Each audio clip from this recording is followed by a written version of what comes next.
Selamat malam saudara-saudara yang dikasihi oleh Tuhan Yesus Kristus. Pembahasan kali ini mengenai rencana siapakah salib Kristus itu. Dan sebelumnya kita berdoa. Bapa di surga, Allah kami di dalam Tuhan Yesus Kristus, kami datang mengucap syukur atas segala kebaikan bagi kami. Hanya oleh anugerah-Mu, oleh kasih setia-Mu, kami boleh ada seperti saat ini kami ada. Ampun lagi kami, dosa-dosa kami disucikan lagi oleh darah anak domba Allah, dan hanya ke dalam tangan-Mu kami serahkan segenap hidup kami.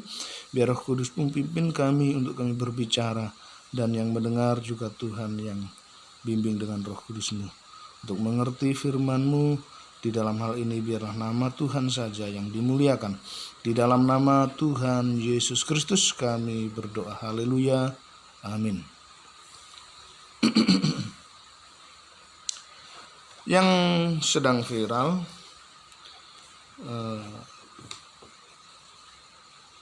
penyalipan itu rencana iblis atau rencana Allah atau rencana Bapa. Nah, kali ini intinya Allah itu kasih, Dia mengampuni. Allah itu adil, Dia menghukum semua pelanggaran. Jadi pengampunan ini bisa ada jika ada yang menggantikan posisi terhukum. Nah, dan hukuman itu adalah menunjukkan keadilan Allah. Jadi kalau Allah menghukum, itu wujud dari keadilan Allah. Dan nanti juga akan terjadi hukuman kekal bagi iblis dan semua pengikut-pengikutnya, dan itu wujud dari keadilan Allah. Nah, di zaman perjanjian lama terjadi hukuman,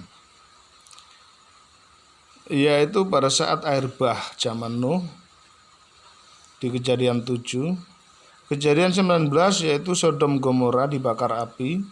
Ini Tuhan yang menghukum Sodom Gomora. Kemudian di Bilangan 16 itu zaman Musa, itu ada Korah, Datan dan Abiram memberontak kepada Musa dan Harun. Nah, mereka ditelan oleh bumi karena bumi mengangakan. Bumi menganga, kemudian mereka masuk ke dalam bumi. Jadi mereka mati. Ini bentuk hukuman dari Tuhan. Semua pelanggaran hukum pasti mendapatkan sanksi hukum. Jadi pelanggaran hukum Allah ya dihukum oleh Allah, pelanggaran hukum negara ya dihukum oleh negara. Ada lagi hukum-hukum yang tidak tertulis di masyarakat, ya itulah hukum-hukum yang ada. Nah, salib Kristus itu wujud daripada kasih Allah sekaligus keadilan Allah. Kristus yang tidak berdosa menggantikan posisi orang berdosa. Nah, salib itu sendiri adalah bentuk hukuman atau pengadilan atau pidana. Di zaman Romawi dulu, karena pada waktu Tuhan Yesus dulu itu Romawi yang berkuasa, dan semua penjahat kelas wahid, kelas kakap itu diadili, kemudian dihukum dengan pidana salib. Ada 3 penjahat yang harus dihukum salib, tetapi yang dibebaskan adalah Barabas atau Yesus Barabas atau Barabas. Posisi Barabas yang dibebaskan ini digantikan oleh Tuhan Yesus Kristus sebagai terpidana mati pengganti Barabas. Jadi Barabas bebas, sesungguhnya Barabas adalah Adam yang pertama, dan kita ini adalah Barabas yang sesungguhnya. Tapi posisi itu diambil alih oleh Kristus supaya kita bebas dari hukuman Allah. Karena yang terhukum adalah Kristus. Dan itu salib itu merupakan suatu peristiwa, bukan sekedar hanya pembunuhan. Itu merupakan bentuk daripada hukuman atau pidana. Jadi bukan sembarangan. Dan misalkan kalau Tuhan Yesus Kristus tidak mati di kayu salib, tapi matinya ditubruk kebu, apa bisa menjadi pengampunan? Darahnya bisa menyucikan kita? Ya enggak lah. Karena bukan hal yang resmi. Tapi pada waktu itu Romawi berkuasa dan salib itu merupakan suatu pidana resmi. Dan pemerintah yang sah pada waktu itu dari Allah. Jadi salib itu adalah rencana Allah ya. Makanya kita baca dulu di Kejadian 3 ayat 21, di mana Tuhan memberikan pakaian kepada Adam dan Hawa dari kulit binatang. Tidak akan ada kulit binatang jika tidak ada binatang yang disembelih.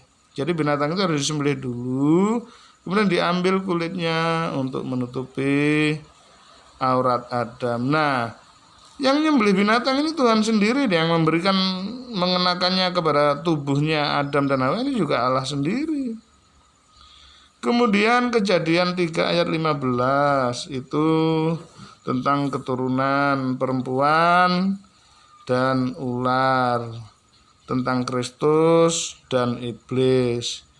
Tuhan menciptakan permusuhan antara si ular dan Kristus, antara iblis dan Kristus. Nah, iblis ini akan memagut tumitnya Kristus, keturunan perempuan itu Kristus ya. Nah, kematian Tuhan Yesus di kayu salib itu merupakan tumit yang diremukkan oleh diremukkan oleh ular. Kemudian kebangkitan Kristus dari maut itu merupakan hal yang meremukkan kepala ular, karena dia bangkit dari maut.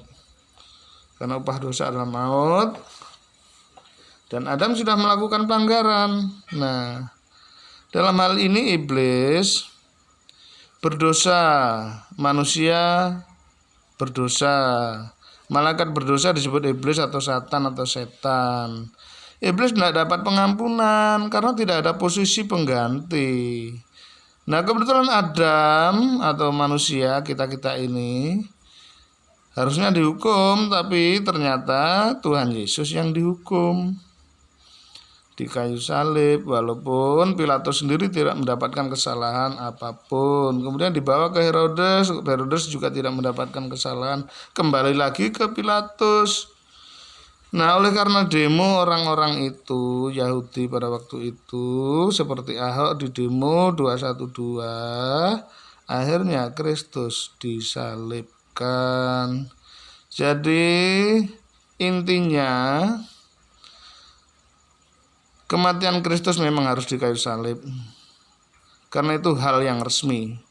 Bukan mati ditubruk kebu. Kalau tubruk kebu, darahnya tidak bisa menyucikan kita. Kan aneh. Itu loh. Salib itu sendiri hal yang resmi pada waktu itu.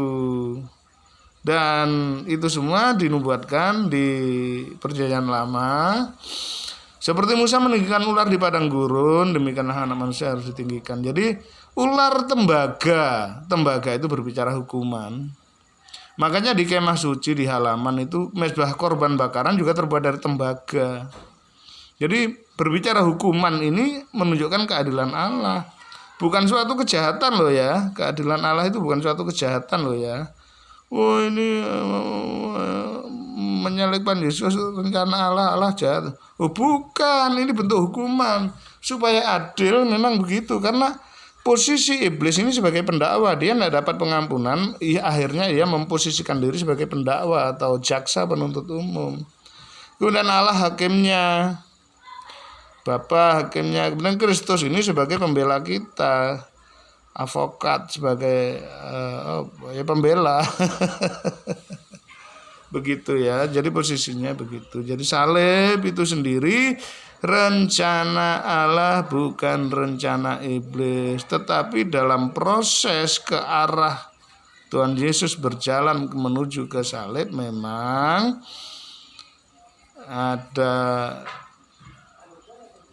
dari iblis dan orang-orang yang tidak percaya untuk membunuh Tuhan Yesus. Tetapi salib itu sendiri bukan pembunuhan biasa, itu adalah pengadilan atau pidana atau hukuman.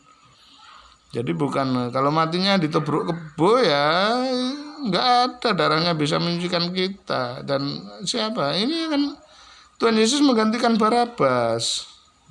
Dan Barabas itu kitalah, Barabas yang sesungguhnya dan Adam pertama. Nah, Tuhan Yesus itu Sang Firman menjadi manusia, memposisikan diri sebagai hamba, sebagai anak domba yang tidak bercacat, tidak bercela, dan juga memposisikan diri sebagai Adam kedua yang taat, tidak pernah berdosa. Begitu ya. Terima kasih Roh Kudus yang menerangi kita semua. Tuhan Yesus Kristus memberkati.